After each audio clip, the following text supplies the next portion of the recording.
Bonjour, donc je suis Oui. le professeur Éric Renard, je suis président de la Société francophone du diabète et aussi président de la Société de valorisation, donc qui est une filiale de l'SFD pour valoriser les données de SFDT1 et je suis moi-même donc investigateur principal de l'étude SFDT1 au CHU de Montpellier. Alors dans SFDT1, donc mon rôle, c'est de recruter les patients qui peuvent entrer dans la cohorte, hein. Donc c'est d'être convaincant, de mettre des affiches, d'avoir dynamisé l'équipe pour que les inclusions se fassent bien dans SFDT1. C'est aussi bien sûr suivre les inclusions qui se font et puis en tant que président de la SFD, c'est aussi et de la filiale de valorisation de voir quelles sont les exploitations qui sont proposées des données de SFDT1 et comment ça profite à la science et puis à la pérennisation de ce projet SFDT1.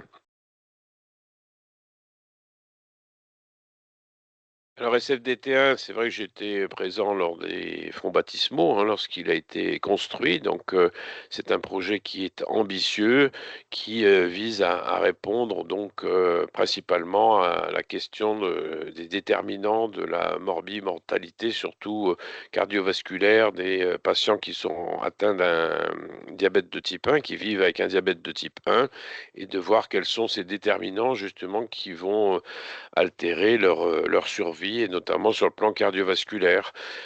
C'est un projet qui est très fédérateur puisque ça regroupe de très nombreux centres de diabétologie en France. Donc c'est vraiment une expérience partagée et qui peut être valorisé au fur et à mesure, c'est-à-dire qu'on n'est pas obligé d'attendre que toutes les inclusions soient faites, d'être au terme du projet pour déjà valoriser les données.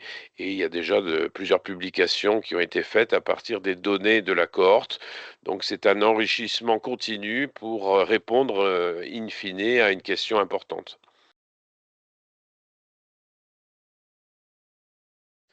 Alors, un message à faire passer donc à tous les diabétologues et équipes de diabétologie, eh bien, c'est de rejoindre le projet SFDT1, puisque c'est un projet fédératif national, francophone même, et qui va avoir des retombées scientifiques. Donc, ne vous bridez pas, même si vous n'avez pas énormément d'inclusion comme ça a priori à l'esprit, eh bien, rejoignez ce projet.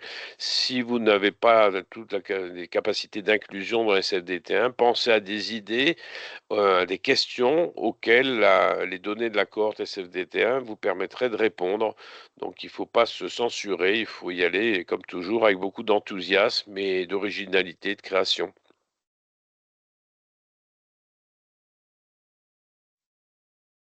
Ah, l'image à partager, c'est certainement tout ce qui s'est construit autour de ce projet au CIC de Montpellier, hein. Donc, c'est un engagement de tous, hein, des médecins, des personnels et des malades aussi, qui ont aussi cette volonté et ambition de servir pas qu'eux-mêmes, mais la communauté scientifique et de faire avancer les connaissances médicales.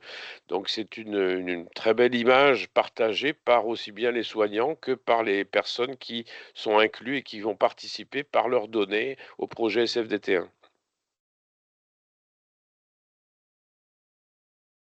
Ambition. C'est un projet ambitieux, mais qui ne réussira que par le partage et par la collaboration de tous les participants, comme je l'ai dit, aussi bien soignants, médecins que personnes vivant avec un diabète de type 1 qui acceptent de participer à l'étude.